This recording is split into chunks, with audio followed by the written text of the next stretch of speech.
इस सीरीज की स्टार्टिंग में हम एक शॉर्ट हेयर गर्ल डियाना को देखते हैं, जो कि एक सीटाडेल एजेंट है और सीटाडेल एक सीक्रेट सर्विस ऑर्गेनाइजेशन है।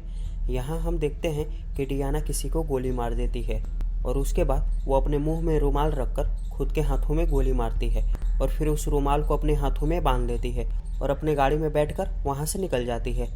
यह समय है 2030 का। तब हमें मिलान शहर दिखाया जाता है। वहाँ हम डियाना को देखते हैं जो अपने गाड़ी में होती है और न्यूज़ से हमें पता चलता है कि पूरे शहर में सेफ जोन बनाया गया है। डेमोन्स्ट्रेट ने सिटी काउंसिल पर इल्ज़ाम लगाया है कि वह पब्लिक सेफ्टी प्लान का फ़ायदा उठाकर शहर में मिलिट्री का कंट्रोल बढ़ाना चाहते हैं, साथ ही ज़्यादा सीसीटीवी कैमरा इंस्टॉल करना चाहते हैं और सभी लोग मार्च करते हुए मेयर के ऑफिस के तरफ जाएंगे।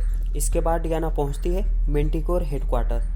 वो है तो एक सीटाडेल एजेंट, लेकिन वो एक और सीक्रेट सर्विस मेंटिकोर के लिए काम करती है, मतलब कि वो एक डबल एजेंट है। वो अपने साथी लूका से मिलती है, वो भी एक मेंटिकोर एजेंट है। खैर दोनों अंदर जाते हैं और वहाँ उन्हें मट नाम का आदमी मिलता है जो बताने लगता है कि मामला बहुत सीरियस है। उन दोनों को दूसरे मेंटिकोर एजेंट्स पर नज़र रखने का काम दिया जाता है। आज फाउंडर की मीटिंग होने वाली है और वहाँ पर एक और सीक्रेट मीटिंग भी होगी, जो होगी मैटिक, जर्मनी, फ्रांस और इटली के बीच, और उन्हें जर्मनी और फ्रांस का राज जानना जरूरी है। डियाना कहती है कि क्या हम अपने ही लोगों पर जासूसी करेंगे। मट उसे कहता है कि फिलहाल तुम्हें उस मीटिंग में जाना जरूरी है, लेकिन तुम्हें उस मीटिंग में दखल नहीं देना है। जो होता है वापस आकर मुझे रिपोर्ट करना। जाने से पहले वो दोनों एजेंट्स को ट्रैकिंग डीएक्टिवेट करने को बोलता है। इसके बाद हम मिलते हैं जोनी परिवार से, जो कि पूरी यूरोप का एक जाना माना पावरफुल फैमिली है और उसका यूरोप में सबसे बड़ा वेपन मैन्युफैक्चर कंपनी है और मैटिक और इटली उसके कब्जे में है। मतलब कि उस सीक्रेट सर्विस को वही कंट्रोल करते हैं। उस कंपनी को चलाते हैं बाप बेटे। बाप का नाम है एडोन और बेटे का नाम है माइकल, और वो सभी लोग एक ऐसा हथियार बनाते हैं जो दिखता तो कुछ और है लेकिन है कुछ और ऐसे हथियार को डिटेक्ट कभी भी नहीं किया जा सकता। तब एडोन कहता है कि इस वेपन का प्रोडक्शन शुरू कर दो, क्योंकि हमें और क्लाइंट्स चाहिए। उन्हें कोई ऐसा क्लाइंट चाहिए जो भरोसे का हो। पता चलता है कि वो लोग आर्मी को भी हथियार सप्लाई करते हैं। एडोन अपने बेटे को बोलता है मीटिंग में चलने के लिए, वही सीक्रेट मीटिंग जिसके बारे में डियाना को बताया गया था। डियाना अपनी आंख में एक लेंस लगाती है और उसके बाद वो लोग, मतलब कि डियाना और लूका, पहुंचते हैं अपने लोकेशन पर, जो कि इटली और स्विट्जरलैंड के बॉर्डर पर है। रास्ते में लूका बताने लगता है कि वह सुपरमार्केट में एक लड़की से मिला था और इसलिए वो सोचता है कि वह जासूसी वाले काम से निकल जाएगा। उसे यह काम करने का मन नहीं करता, वो आज़ाद होना चाहता है। डियाना कहती है मगर हमें यह काम छोड़ भी तो नहीं सकते, क्योंकि 281 नाम का एक और एजेंट था। उसने भी मेंटिकोर छोड़ने का सोचा था, लेकिन उसे मार दिया गया और उसके पूरे परिवार को भी। इसके बाद हम फ्लैशबैक देखते हैं। डियाना और उसकी बहन सहरा दोनों बहुत खुश थे क्योंकि उनके मॉम डैड आने वाले थे। अब आखिर में डियाना खुद को मेंटिकोर से डिस्कनेक्ट कर लेती है और आखिर में वो सभी लोग मीटिंग के लिए पहुंच जाते हैं, जो कि फ्रेंच, जर्मन और इटली के बीच होने वाली है। वहाँ पर जोनी फैमिली से बाप और बेटे भी आते हैं। फ्रांस की तरफ से सेसिल और जर्मनी की तरफ से वुल्फ गैंग आया होता है।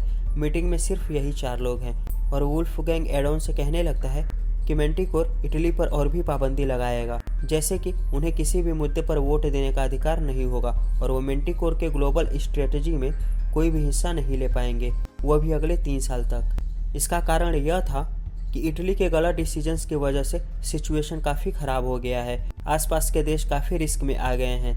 तब एडोन कहता है कि ऐसा कुछ भी नहीं है, ऐसा बस इसलिए है क्योंकि किसी ने सीटाडेल को ख़त्म कर दिया है। एडोन इन सारे फैसलों से खुश नहीं था।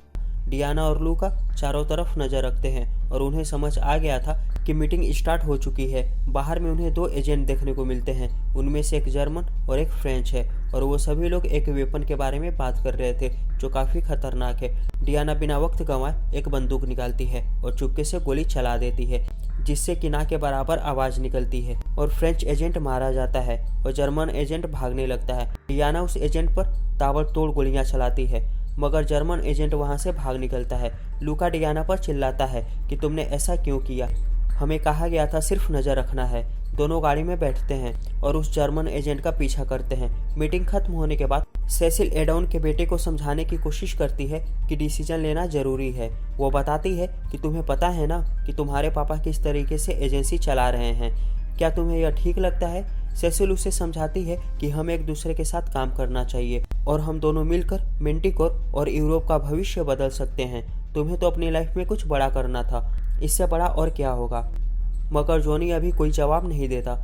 दूसरी तरफ से जर्मन एजेंट भाग चुका था। इस बात से लूका डियाना पर बहुत ज़्यादा गुस्सा हो गया। वह कहता है कि अब हम वापस हेडक्वार्टर कैसे जाएंगे, क्या जवाब देंगे। डियाना कहती है कि वो दोनों एजेंट किसी हथियार के बारे में बात कर रहे थे जिस पर वो दोनों 8 साल से काम कर रहे हैं, और अगर वो दोनों यह बात हमसे सीक्रेट रखना चाहते हैं, मतलब कि फ्रांस और जर्मनी इस हथियार को हमारे ऊपर इस्तेमाल करेंगे। मेरे पास कोई रास्ता नहीं था। लूका डियाना के ऊपर बंदूक तान देता है, क्योंकि अगर वो उसका साथ देगा तो एजेंसी की तरफ से उसे भी खत्म कर दिया जाएगा।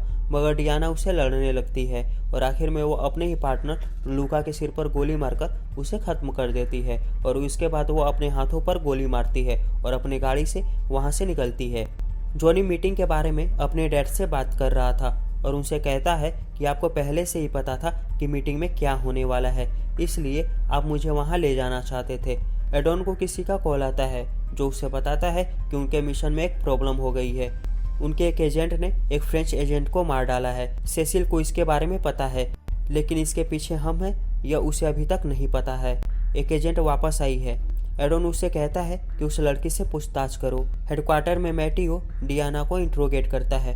तब वो झूठी कहानी कहने लगती है कि पहली गोली उन लोगों ने चलाई थी, इसलिए डियाना को गोली चलाना पड़ा, जिससे फ्रेंच एजेंट मारा गया और जर्मन एजेंट भाग गया, और मेरे साथी ने उसके टेबल पर से उस चीज को उठाया था जिसके बारे में वो लोग बात कर रहे थे, और उसके बाद मेरे पार्टनर ने मुझ पर ही हमला करने की कोशिश की।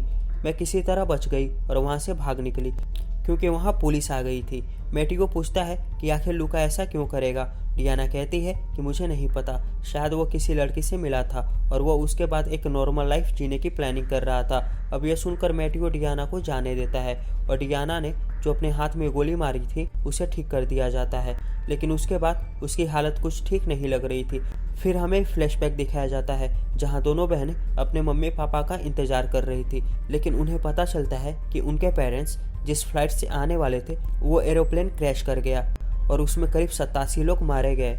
यह खबर सुनकर दोनों बहनें बहुत ज़्यादा रोने लगती है, और यह समय था 9 साल पहले का। डियाना के पेरेंट्स के साथ क्या हुआ था यह पता लगाने के लिए वो खुद से चीज़ों को रिसर्च करने लगती है। उसे पता चलता है कि एरोप्लेन में एक ब्लैक बॉक्स मिला था, तो वो इस बारे में अपनी बहन सारा को भी बताती है। वो कहती है कि यह ब्लैक बॉक्स अभी भी स्टोरेज वेयर हाउस में होगा, और डियाना को लगता है कि यह हादसा कोई नॉर्मल हादसा नहीं था, इसमें कुछ तो गड़बड़ है, क्योंकि एक एयरलाइन एम्प्लॉय ने कोई धमाका होते हुए सुना था, लेकिन बाद में वो अपने ही बातों से मुकर गया और ब्लैक बॉक्स 16 घंटे से मिसिंग था, जो कि हर नियमों के खिलाफ है। सारा अपनी बहन को समझाने लगती है कि उस हादसे को तुम भूल जाओ, मगर डियाना इस चीज़ को इतनी आसानी से भूलने नहीं वाली थी। यहाँ प्रेजेंट में डियाना कुछ ठीक नहीं लग रही थी। वह जैसे ही अपने घर पहुँचती है उसकी बहन सारा उसे मिलने के लिए आई हुई थी, जो उसे कहती है कि वह इटली से शिफ्ट हो रही है। तभी डियाना बेहोश हो जाती है। रात के समय दोनों बाप बेटे घर पहुँचते हैं और मैटियो बताने लगता है कि अभी भी एजेंट लूका का कोई अता पता नहीं चला, पर हम जल्दी पता लगा लेंगे। जूलिया, जो कि जॉनी की माँ है, वो अपने बेटे से पूछने लगती है कि आखिर मीटिंग कैसी हुई। इधर हम डियाना को हॉस्पिटल में देखते हैं। उसकी बहन उसके सामने बैठी हुई थी। डियाना यहाँ से जाना चाहती थी, मगर सारा उसे समझाते हुए कहती है कि तुम्हारी हालत ठीक नहीं है। तभी वहाँ डॉक्टर आते हैं। जॉनी जूलिया को बताने लगता है कि मीटिंग में क्या हुआ। वह पूछता है कि आखिर उसे क्या फैसला लेना चाहिए। जूलिया उसे समझाती है कि सेसिल अभी बहुत स्ट्रोंग है, हो सकता है कि तुम्हारे और उसके शादी करने से हम दोनों का फायदा हो। मगर एडो कहने लगता है कि मेंटिकोर के लिए उसका विजन बाकियों से थोड़ा अलग है। उसके पापा पूछते हैं कि तुम क्या करना चाहते हो, तुम सेसिल को फ़ोन लगाओ।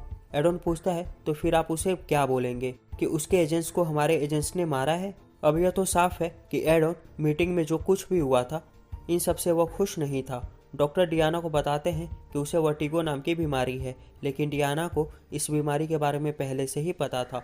डॉक्टर उससे इलाज के बारे में बातें करते हैं, मगर डियाना को अपने इलाज में कोई इंटरेस्ट नहीं था। वह सारा से भी यही कहती है कि सब कुछ ठीक है। सारा समझ जाती है कि उसकी बहन झूठ बोल रही है और पूछती है कि तुम्हारे पास बंदूक क्यों है, क्योंकि तुमने तो बोला था कि तुम फाइनेंस में काम करती हो।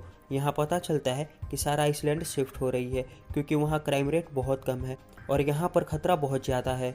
दोनों बहनों के बीच झगड़ा होते रहता है, लेकिन सारा दूर आ रही थी तो दोनों बहनें थोड़ी इमोशनल हो जाती है। तभी पता चलता है कि उसे फ्रेंच एजेंट के बारे में कुछ पता चला है, इसलिए वह तुरंत चली जाती है। रास्ते में एक न्यूज भी आ रहा था जहां दिखाया जाता है यूके की एम्बेसडर डालिया की मौत हो गई है, वो भी एक बम धमाके में। जिसके बाद वो उसी लोकेशन पर पहुंचती है जहां पर वो उस एजेंट को ट्रैक कर रही थी और उसे वहां वह जर्मन एजेंट मिलता है। डायना उसे $20 मिलियन मांगती है और वो उससे उसके वेपन्स के बारे में बात करती है, जिसके दोनों हिस्से उस जर्मन एजेंट के पास में है। एजेंट उसे कहता है कि कल सुबह मिलकर बात करते हैं। तब डियाना वहां से चली जाती है।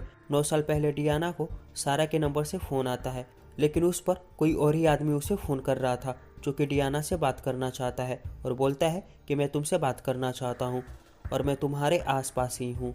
डियाना उसे देख लेती है और वो आदमी उसे कहता है कि क्या तुम्हें सच जानना है कि तुम्हारे पेरेंट्स के साथ क्या हुआ था? मुझसे मिलने के अलावा तुम्हारे पास और कोई ऑप्शन नहीं है। इसलिए डियाना उस आदमी से मिलने के लिए पहुंचती है। उस आदमी का नाम होता है गैब्रियल, जो बताता है कि जिस लोगों ने फ्लाइट को क्रैश कराया था उन लोगों के लिए तुम्हारे मॉम डैड और बाकी पैसेंजर्स की मौत तो बस कोलेट डैमेज है। तुमने कभी जॉनी परिवार के बारे में सुना है? वो यूरोप के सबसे बड़े आर्म्स मैन्युफैक्चरर में से एक है, मगर उनकी पहचान सिर्फ यहीं तक सीमित नहीं है। मैं एक ऐसी एजेंसी से हूँ जो सालों से ऐसे कई लोगों को रोकने की कोशिश कर रही है जो पूरी दुनिया में तबाही मचाना चाहते हैं। और तुम्हारे अंदर गुस्सा है और टैलेंट भी है, इसलिए तुम्हें हमारे एजेंसी में आ जाना चाहिए। तुम अपने मॉम डैड का बदला भी ले पाओगी। प्रेजेंट में डियाना एडोन से मिलने के लिए पहुंचती है और उसे बताती है कि मेरे पास उस हथियार का फ्रेंच हिस्सा है और मैंटिकोर और इटली को बचाने का एक प्लान भी। डियाना गैब्रियल से पूछती है कि तुम कौन हो? गैब्रियल कहता है कि हम सीटाडेल से हैं। डियाना एडोन को हथियार का फ्रेंच हिस्सा दे देती है और उसे कहती है कि बाकी का आधा हिस्सा जर्मन एजेंट के पास है जो भाग गया है। यह टेक्नोलॉजी सीटाडेल टेक्नोलॉजी है। वो पूछता है कि तुम्हें यह सब कैसे पता? डियाना बताती है कि उन्होंने ही कहा था कि वो दोनों इस पर 8 साल से काम कर रहे हैं। एडोन कहने लगता है कि तुमने यहाँ पर आकर बहुत बड़ा खतरा उठाया है। तुम्हारा पार्टनर 301 कहाँ है? डियाना कुछ नहीं कहती और बताती है कि कल वह जर्मन एजेंट से मिलने वाली है और उनके हिसाब से फ्रेंच हिस्से को खरीदना चाहते हैं, वो भी मैंटिकोर और फ्रांस को बताए बिना। सोचो अगर फ्रांस वाले को पता चल गया कि जर्मनी उनके पीठ पीछे क्या कर रहा है तो क्या होगा। एडोन समझ जाता है कि डियाना उन लोगों को एक दूसरे के खिलाफ करना चाहती है। डियाना की बातों पर वह इसलिए भरोसा नहीं कर पा रहा था, मगर वह कहती है कि वह उसकी मदद कर सकती है एक नई सिरे से शुरुआत करने का। मैंटिकोर इटली की एक नई शुरुआत के लिए जॉनी एजेंसी में बदलाव ला सकता है जो उसके पापा नहीं ला सकते, और डियाना को यह एजेंसी छोड़ना है क्योंकि उसे समझ आ गया है कि यह एजेंसी वैसी नहीं है जैसे कि उसे बताया गया था। जॉनी डियाना का इन्फॉर्मेशन देखने लगता है तो उसे बताया जाता है कि 2022 में डियाना ने एजेंसी ज्वाइन की थी और उसकी एक बहन भी है जिसका नाम है सारा, और उसका एक पति है जॉर्जियो, और उनके दोनों पेरेंट्स मर चुके हैं और एक ऑपरेशन की वजह से उस प्लेन को क्रैश करवा दिया गया था जिसमें डियाना के पेरेंट्स थे। इसके बाद वो उस हथियार के फ्रेंच हिस्से को स्कैन करने लगता है। सारा टीवी पर न्यूज़ देख रही थी जहां पर वह देखती है कि रोम में प्रधानमंत्री और कई लोगों की मीटिंग चल रही है जहां फायर आर्म्स रेगुलेशन के ऊपर किसी नए कानून के लिए डिस्कशन हो रहा था। फिर डियाना घर आती है और फिर दोनों बहनों का झगड़ा होने लगता है क्योंकि वह सारा को अपने काम के बारे में कुछ बताती नहीं। डियाना को तुरंत फ्लाइट पकड़ना था। सारा गुस्सा हो जाती है और कहती है कि तुम मुझे मेरे घर तक छोड़ दो। हथियार को स्कैन करने पर जॉनी को कुछ ऐसा दिखता है जिससे वह भी परेशान हो गया था। डियाना सारा को उसके घर छोड़ देती है और जैसे ही वह वहाँ से निकलती है तो वो देखती है कि एक वाइट कलर की टैक्सी उसको फॉलो कर रही थी। वो किसी तरह अपना पीछा उसे छुड़ा लेती है। फिर वो देखती है कि उस टैक्सी में उसकी बहन भी थी। इधर एडोन अपने बेटे से मिलने के लिए आता है और वो उसके फैसले के बारे में पूछता है, लेकिन जॉनी अपने डैड से कहने लगता है कि हमारे पीठ पीछे कोई सीटाडेल टेक्नोलॉजी पर काम कर रहा है। सिसल बहुत चालाक है, लेकिन एडोन कहता है कि यह तो हर एजेंसी का काम है, वो ऐसे ही काम करते हैं, सब कोई कुछ ना कुछ छुपाते हैं। जॉनी को भरोसा है कि सिसल कुछ ना कुछ छुपा रही है और वो उसका पर्दाफाश करने के लिए कुछ समय मांगता है। तब एडोन याद करता है कि उसका बड़ा बेटा एनरिको जिंदा होता तो उसे अपने बेटे को सारी चीजें समझाने की जरूरत नहीं पड़ती जैसे कि छोटे बेटों को समझाने की जरूरत पड़ रही है। एडोन अपने बेटे को समझाता है कि स्टील के बाद तुम और भी ज्यादा स्ट्रॉन्ग बन जाओगे, इसलिए सोच समझकर फैसला लेना। फिर हम फ्लैशबैक देखते हैं।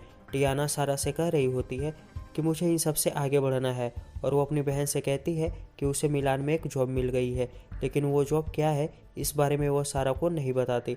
फिर वह जाकर गैब्रियल से मिलती है और कहती है कि आपने जो मुझे ब्लैक बॉक्स की ट्रांसक्रिप्ट दी थी, मैंने वो स्टडी की है, मगर उस सब के पीछे कौन है? अगर तुम उसे पकड़ना चाहते हो तो मैं भी तुम्हारे साथ हूँ।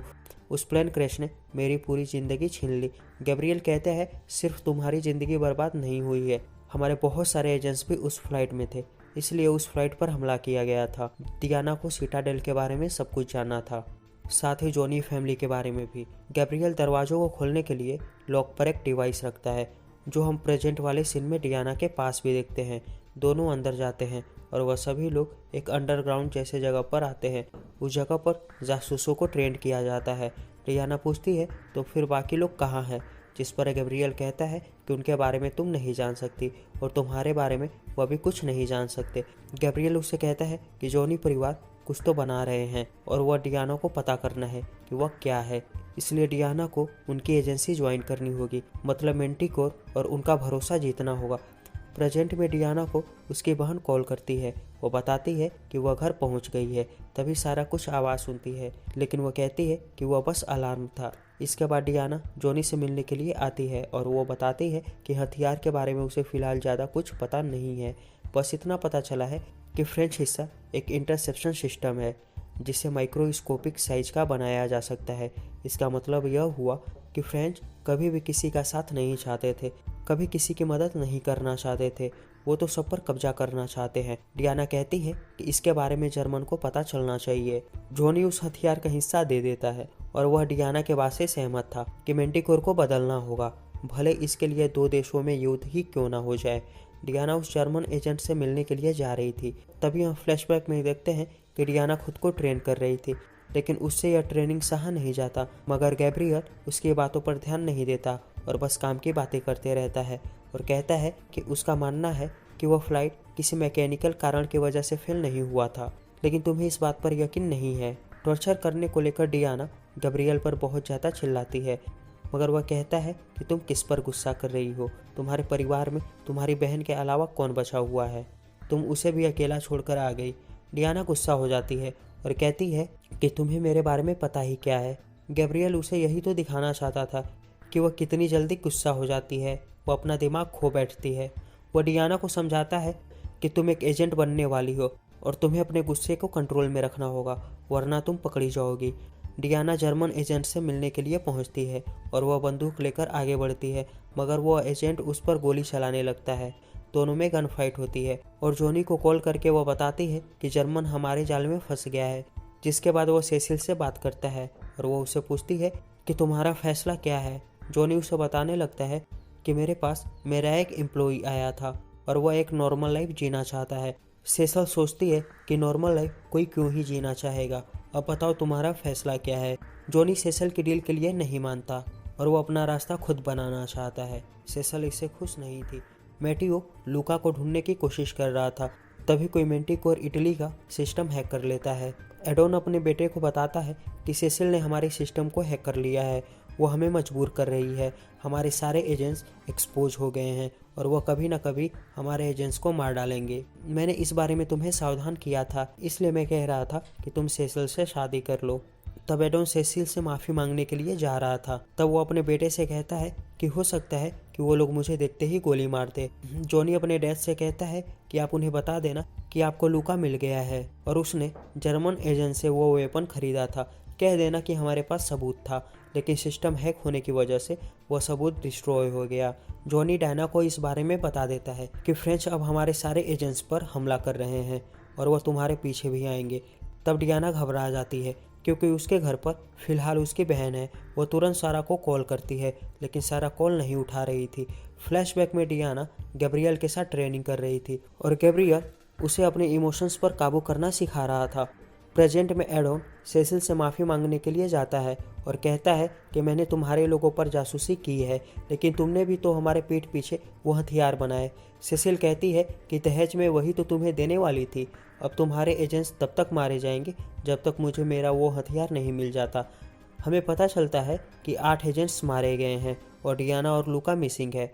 तब वो एडोन से कहती है कि मुझे वो दोनों मेरे सामने चाहिए। डियाना जैसे ही अपने घर पहुंचती है, उसे मारने के लिए फ्रांस के लोग पहुंच जाते हैं और उसकी बहन सारा घर पर नहीं थी, इसलिए वह काफ़ी टेंशन ले रही थी। मगर ट्रेनिंग में पहली बार उसके कानों में झंझनाहट की आवाज़ सुनाई देती है। मतलब तभी उसे पता चल गया था कि उसे वर्टिगो है। वर्टिगो एक प्रकार की बहुत खतरनाक बीमारी थी। प्रेजेंट में वो दवाई खाती है जो उसे गैब्रियल ने दिया था। सेसिल को पता चलता है कि इटली के सारे एजेंट्स मारे जा रहे हैं, जिससे कि एडोन घबराने लगता है। इसलिए वो उसे समझाने की कोशिश करता है कि लूका ने शायद फ्रेंच हिस्सा उसी को दिया होगा जिसके पास वो हथियार का दूसरा हिस्सा ऑलरेडी होगा, और वह गैंग तुम्हें धोखा दे रहा है। तुम उसे खुद पूछ लेना इस बारे में। डियाना देखती है कि उसके घर से हमलावर जा चुके थे और उसके घर पर किसी का फ़ोन आता है और वो कॉल उसकी बहन का था, जो उसे बताती है कि वह ठीक है। शाम के समय डियाना जाकर जॉनी और सारा से मिलती है और वो तीनों बैठकर बातें करते हैं और ड्रिंक करते हैं, और वो दोनों सारा से बातें छुपाते हैं और बस इधर उधर की बातें करते हैं। जॉनी को उसके डैड का कॉल आता है, इसलिए वह वहाँ से उठकर बात करने चला जाता है। तब सारा अपनी बहन को समझाती है कि यह लड़का बहुत अच्छा है, इसे जाने मत देना। फिर 8 साल पहले गैब्रियल बताने लगता है कि उसने सिटाडेल क्यों ज्वाइन किया। वो आगे बताता है कि सिटाडेल में आने की वजह है स्पाई एजेंट्स, क्योंकि उनके वजह से दुनिया में जंग छिड़ गई थी। उन्होंने लीडर्स को मारना शुरू किया, विद्रोहियों को मारा। इसलिए कुछ लोगों ने मिलकर एक एजेंसी बनाई जो न किसी देश की सगी थी न किसी इंसान की। उनके लिए उनके सिद्धांत सबसे ऊपर थे। डियाना काफ़ी एक्साइटेड थी बंदूक चलाने को लेकर। जाने से पहले गैब्रियल डियाना को एक डिवाइस देता है और कहता है कि इसके ज़रिए हम एक दूसरे से बात करेंगे, लेकिन तभी जब बहुत ज़रूरी हो। जाने से पहले वह उसे कहता है कि भूलना मत कि हम अच्छाई का साथ दे रहे हैं। इधर प्रेजेंट में जॉन डियाना को बताता है कि मैंने कुछ लोगों को भिजवाया है तुम्हारे घर पर साफ सफाई करवाने के लिए, और हम लोगों ने टोटल 12 एजेंट्स खोए हैं। वो पूछती है कि क्या मुझे अभी भी खतरा है। वो कहता है कि मुझे नहीं पता। सारा उन लोगों को देख रही थी, इसलिए वो दोनों बस दिखाने के लिए एक दूसरे को किस करते हैं। और दोस्तों, अपनी कहानी यहीं पर हम ख़त्म करते हैं, और आगे की कहानी हम दूसरे वीडियो में लाएंगे, यानी कि पार्ट 2 में। तब तक के लिए आप हमारे इस चैनल को सब्सक्राइब और लाइक ज़रूर करें, क्योंकि हमें आपके सपोर्ट की बहुत ज़्यादा ज़रूरत है। तो मिलते हैं हम आपसे अपने नेक्स्ट वीडियो में। तब तक के लिए टाटा और bye bye, and thanks for watching.